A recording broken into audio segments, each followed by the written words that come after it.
વિદ્યાર્થી મિત્રો, ભાગ 1 નું ચેપ્ટર 8 ગુરુત્વાકર્ષણ. હવે જુદા જુદા વૈજ્ઞાનિકોએ પોતાની રીતે માહિતી આપી. શરૂઆતમાં પૃથ્વી કેન્દ્રીયવાદ હતો. આ પૃથ્વી સ્થિર હતી અને એની ફરતે સૂર્ય તથા બધા જુદા જુદા ગ્રહો ભ્રમણ કરતા હતા. ત્યાર પછી સૂર્ય કેન્દ્રીયવાદ આવ્યો, જેનો આજે આપણે અભ્યાસ કરીએ છીએ કે સૂર્ય કેન્દ્રમાં છે, પૃથ્વી અને જુદા જુદા ગ્રહો સૂર્યની ફરતે ભ્રમણ કરે છે. હવે આજે રજૂઆત કરેલી એ આપણો ભારતનો વૈજ્ઞાનિક હતો આર્યભટ્ટે, એના પુસ્તકમાં લખ્યું હતું. 1000 વર્ષ પછી નિકોલસ કોપરનિકસે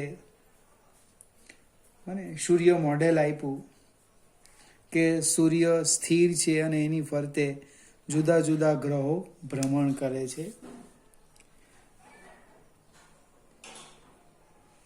એમણે ગ્રહોની ગતિ માટે 3 નિયમો આપ્યા. એને કેપ્લરના નિયમો કહેવાય. પ્રથમ નિયમ, આપણી બુકમાં એનું નામ આપેલું છે કક્ષાનો નિયમ. કક્ષાનો નિયમ, અથવા તો જૂના કોષમાં જે નિયમ હતા એમાં પ્રથમ નિયમ એવો શબ્દ લખ્યો હતો. બધા જ ગ્રહો આપણે આ રીતના એક કક્ષા લઈએ, વર્તુળાકાર નહીં. આ જે કક્ષા છે એ દીર્ઘ વૃત્તીય કક્ષા લઈએ. એ દીર્ઘ વૃત્તીય કક્ષાને 2 કેન્દ્ર આવે, 2 સેન્ટર આવે, C1 અને C2.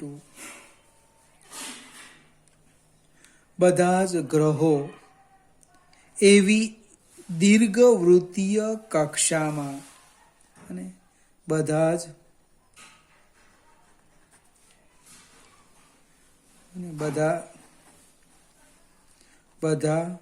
ગ્રહો એવી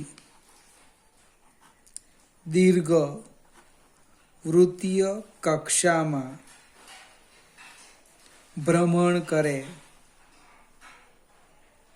કે જેના એક કેન્દ્ર પર સૂર્ય હોય.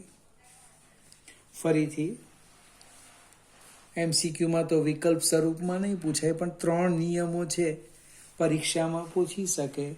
કક્ષાનો નિયમ લખો, ક્ષેત્રફળનો નિયમ લખો, આવર્તકાળનો નિયમ, કોઈ પણ 2 પૂછી શકાય. તો આટલું લખે ને 1 માર્ક્સ મળે. બધા ગ્રહો એવી લંબવૃત્તીય કક્ષામાં ભ્રમણ કરે, એવી લંબવૃત્તીય કક્ષામાં ભ્રમણ કરે કે જેના એક કેન્દ્ર પર, અહીંયા અથવા અહીંયા, સેન્ટર 1 સેન્ટર 2, કોઈ એક કેન્દ્ર પર સૂર્ય હોય. આ થયો કક્ષાનો નિયમ થયો. આ જે છે એ એની દીર્ઘ અક્ષ કહેવાય, દીર્ઘ અક્ષ. અને દીર્ઘ અક્ષની લંબાઈ લેવાના 2a. આગળ જઈએ. લંબવૃત્તીય કક્ષા કેવી રીતે દોરવાના એ ચોપડીમાં સરસ સમજાવેલું છે, તમારે પ્રયત્ન કરવાનો. બીજો નિયમ છે ક્ષેત્રફળનો નિયમ.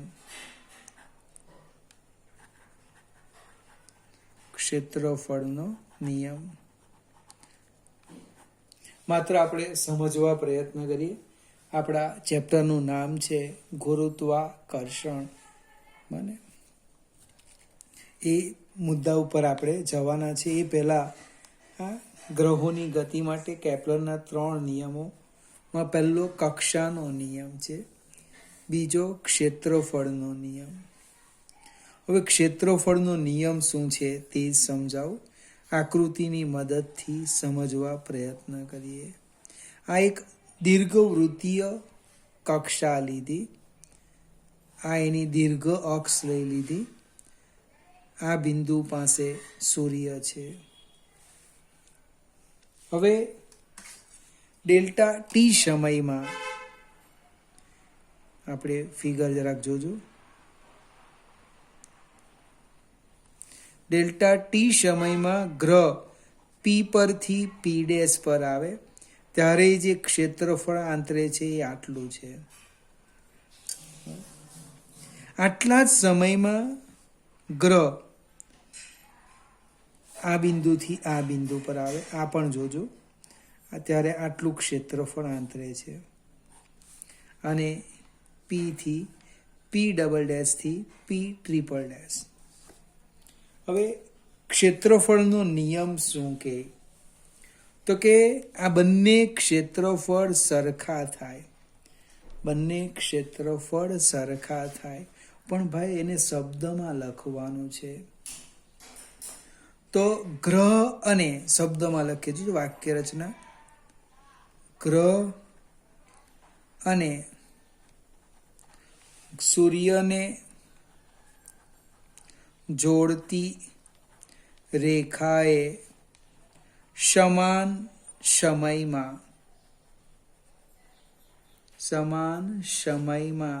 આંતરેલું ક્ષેત્રફળ સમાન હોય છે. સૂર્ય અને ગ્રહને જોડતી રેખા ડેલ્ટા ટી સમયમાં અહીંથી અહીં આવે છે. જો ડેલ્ટા ટી સમયમાં પી ડબલ ડેશ પરથી પી ટ્રિપલ ડેશ પર આવે છે. સૂર્ય અને ગ્રહને જોડતી રેખાએ સમાન સમયમાં આંતરેલું ક્ષેત્રફળ સમાન હોય છે. આપણે આ જ આકૃતિની વાત કરીએ કે ડેલ્ટા ટી સમયમાં ગ્રહ ક્યાંથી ક્યાં આવે? પી પરથી પી ડેશ પર આવે. પી પરથી પી ડેશ પર આવે છે. તો એ જે ત્રિકોણ છે બને એ ત્રિકોણનું ક્ષેત્રફળ લખું. ડેલ્ટા એ બરાબર 1/2 પાયો ગુણ્યા વેધ. ફરીથી વિદ્યાર્થી મિત્રો, આપણે તો આટલું જ શીખવાનું છે. આ વધારેનું કામ છે, બસ સમજ પડે એટલા માટે. હવે ગ્રહનો વેગ હું વી લઈ લેમ બને. તો આ જે અંતર છે, આ અંતર, એ અંતર બરાબર વેગ ગુણ્યા સમય એટલે વી ડેલ્ટા ટી થશે. અને આને હું પાયો લઈ લેમ. પાયો આ ત્રિજ્યા છે એટલે આ સ્પર્શક એને લંબ આવવાનું, અને હું આર કેમ. તો ક્ષેત્રફળ આમ થવાનું. જો માત્ર સમજવા માટે અને પાયો લખી દેમ. એસપી બરાબર આર અને વેધ પી ડેશ બરાબર અંતર બરાબર વેગ ગુણ્યા સમય. ગ્રહનો વેગ પી પાસે ધારો કે વી છે. ડેલ્ટા ટી સમયમાં કેટલું અંતર કાપે? V delta T. એટલે કે ડેલ્ટા એ બરાબર 1/2 R cross V delta T. Delta ટીને હું સામે લઈ જાઉં તો શું થાય? Delta A by delta T બરાબર 1/2 સદિશ આર ક્રોસ સદિશ પી. હવે રેખીય વેગમાન સદિશ પી બરાબર એમ વી. એનો અર્થ સદિશ વી બરાબર સદિશ પી બાય એમ. આ કિંમત આપણે અહીંયા મૂકી દઈએ તો કે delta A by delta T બરાબર 1/2 R cross P by M. M બહાર કાઢી લઈએ અને શું થાય? જો 1/2 sorry 1/2m r cross p. સ્થાન સદિશ ગુણ્યા ક્રોસ રેખીય વેગમાન એટલે તો સૂર્યની સાપેક્ષે બને સૂર્યની સાપેક્ષે ગ્રહનું કોણીય વેગમાન થવાનું. L is equal to r cross p. એનો અર્થ થાય delta a by delta t બરાબર સદિશ L અપન 2m. હવે આ કામનું સૂત્ર છે, પાછું સાબિતીની જરૂર નથી પણ આનો ઉપયોગ થાય. ક્ષેત્રફળમાં થતા ફેરફારનો સમય દર. ગ્રહ પર સૂર્ય વડે એસ ફોર સૂર્ય વડે લાગતા બળની કાર્યરેખા સૂર્યમાંથી પસાર થાય. તો મિત્ર આ શીખવાનું હજુ બાકી છે. આપણા ચેપ્ટરનું હેડિંગ છે સૂર્ય ગ્રહ પર જે ગુરુત્વાકર્ષી બળ લગાડે એ ગુરુત્વાકર્ષી બળની કાર્યરેખા સૂર્યમાંથી પસાર થાય. કહેવાનો અર્થ સંદર્ભ બિંદુ બળની કાર્યરેખા પર છે, માટે ટોર્ક ઇક્વલ ટુ 0. જો ટોર્ક શૂન્ય હોય તો કોણીય વેગમાન અચળ. એનો અર્થ દળ અચળ, બે અચળ, એલ પણ અચળ તરત જ લખવો. માટે delta A by delta t equal to અચળ. અને ગ્રહોની ગતિ માટે કેપ્લરનો બીજો નિયમ કહે છે ક્ષેત્રફળનો નિયમ. જો સૂર્ય અને ગ્રહને જોડતી રેખાએ સમાન સમયમાં આંતરેલ ક્ષેત્રફળ કેવું હોય છે? અચળ હોય છે. બીજો નિયમ છે આવર્તકાળનો નિયમ. આવર્તકાળનો નિયમ 3 નિયમ છે. તમારે માત્ર નિયમ, આ સાબિતી તો ખાલી એમ જ મેં સમજાવ્યું, એમાં પડવાનું નહીં.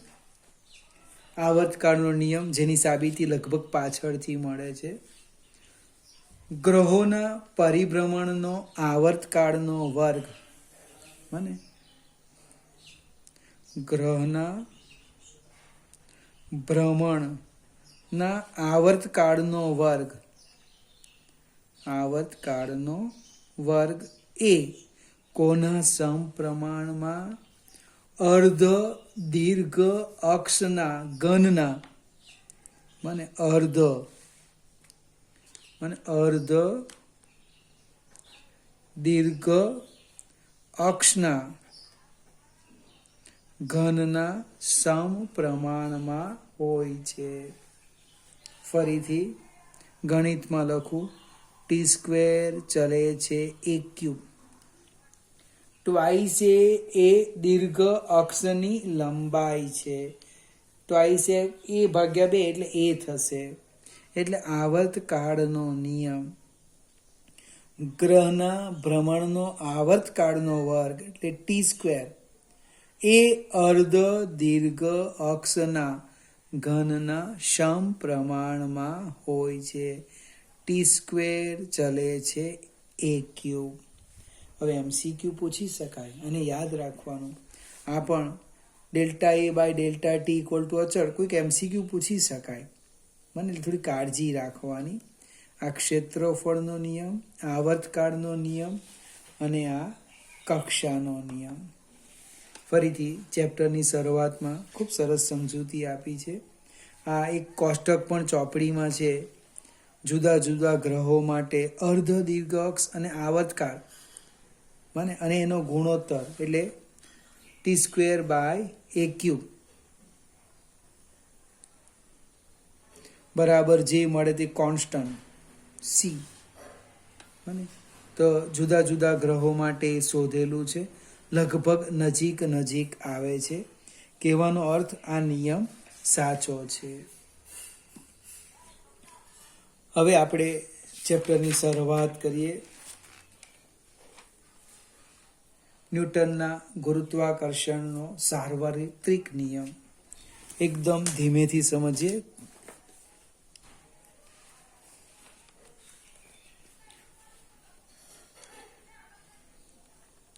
ન્યૂટનના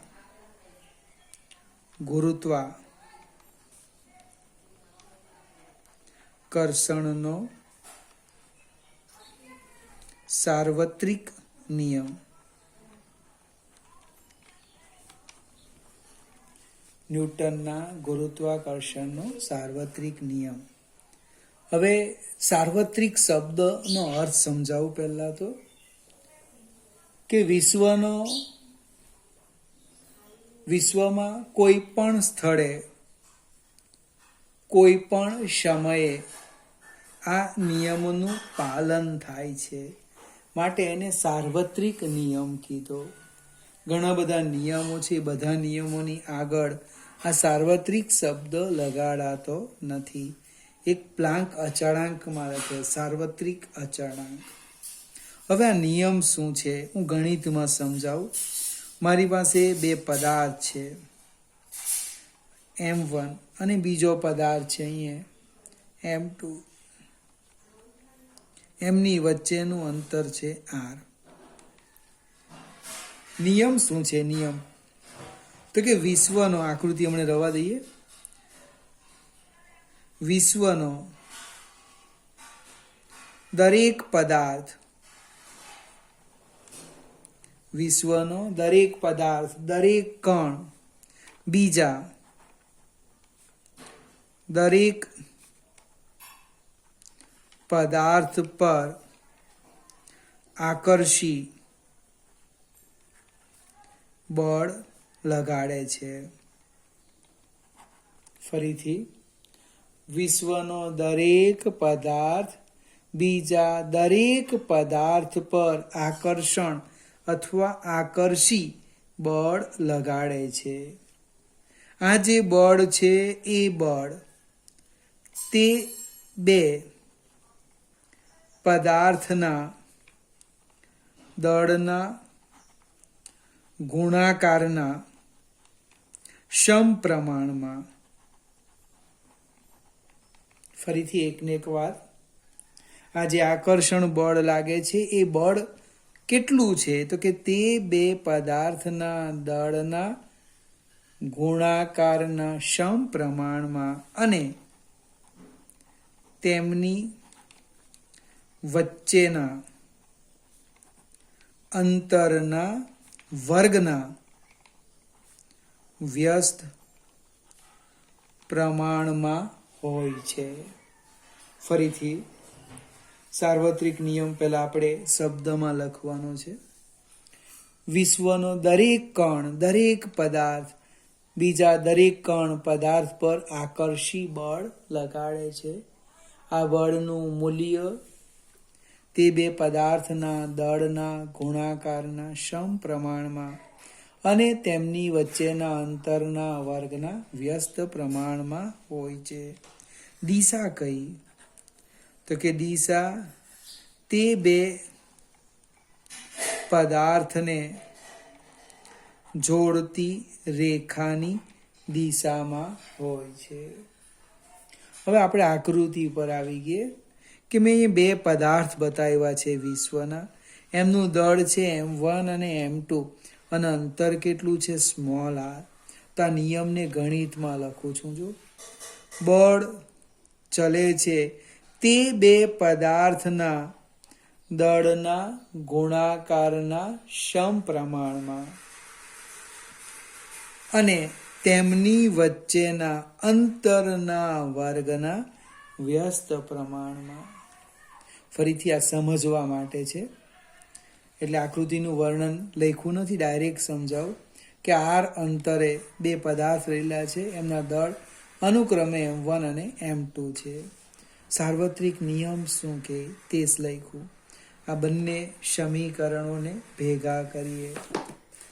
બંને સમીકરણોને ભેગા કરે તો શું થાય? F ચલે છે M1 M2 અપાન R². આ ચલે છે દૂર કરવું છે તો અચળાંક મૂકો. કેપિટલ જી m1 m2 અપાન r સ્ક્વેર. ફરીથી આ ચેપ્ટરમાં ખૂબ અગત્યનો ભાગ અને ચેપ્ટર પણ પૂરું થઈ જાય. f બરાબર જી m1 m2 અપાન r સ્ક્વેર, જ્યાં કેપિટલ જી શું છે? ગુરુત્વાકર્ષણનો સાર્વત્રિક અચળાંક.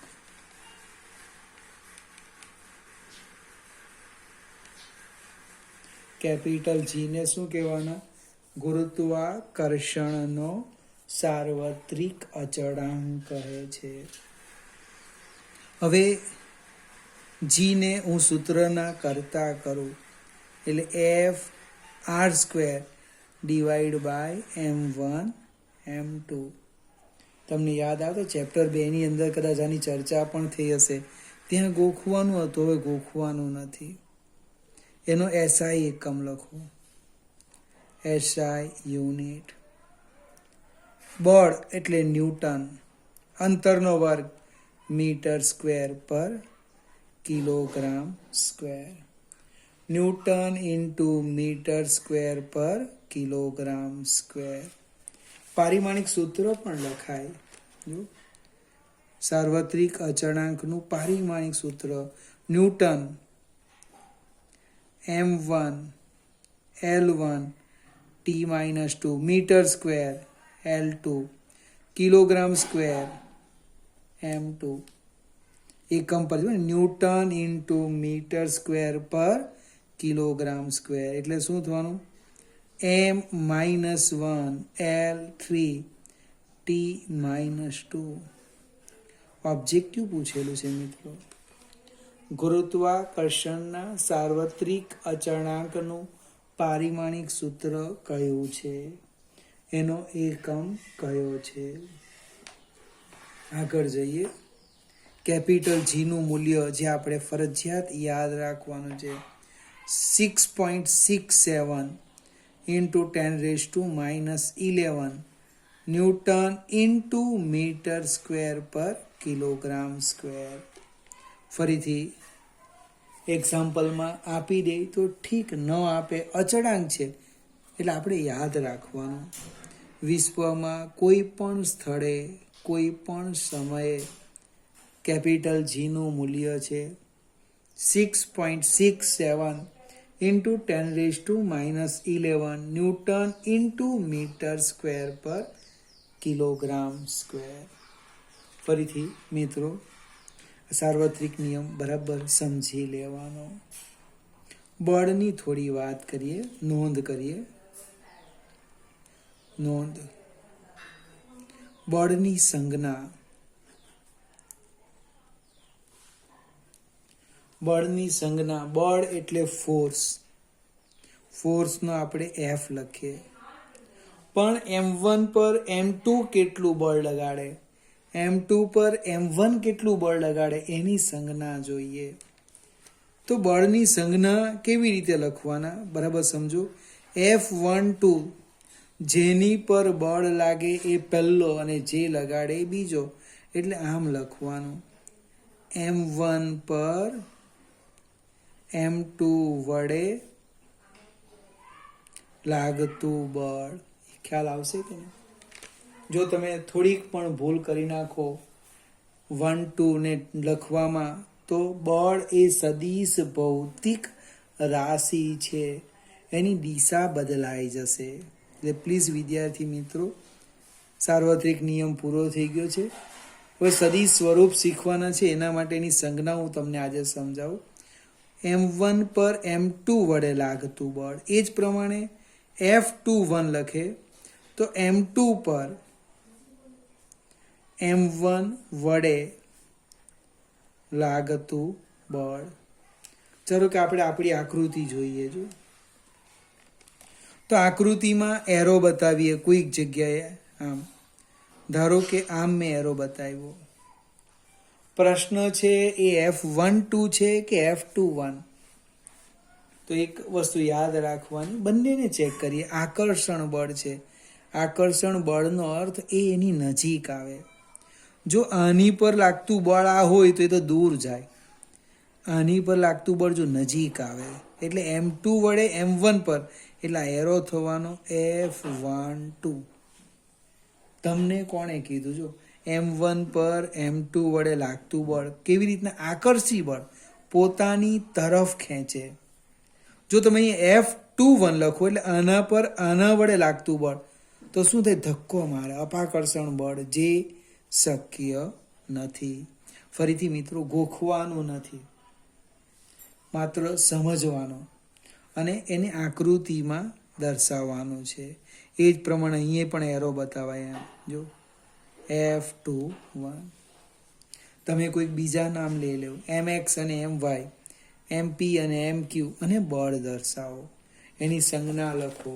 મને આ રીતના સમજો તો સરળતાથી ખ્યાલ આવી જશે.